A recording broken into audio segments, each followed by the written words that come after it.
बिस्मिल्लाहिर्रहमानिर्रहीम। अस्सलाम वालेकुम दोस्तों, मेरा नाम है मोहम्मद तलहा और आप देख रहे हैं Talha bike repairing YouTube channel. तो जी दोस्तों, आज हम आपके लिए लेकर आए हैं चाइना की बाइक 2015 मॉडल, जिसको हम फुल मॉडिफिकेशन करने वाले हैं।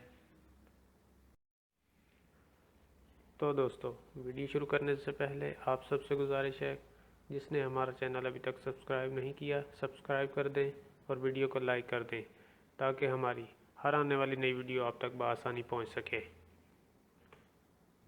कैफेरेसर बाइक तैयार करने में तकरीबन सारा सामान ही नया लगाना पड़ता है, क्योंकि जो जेन्युइन सामान आता है उसकी क्वालिटी कुछ ख़ास नहीं होती।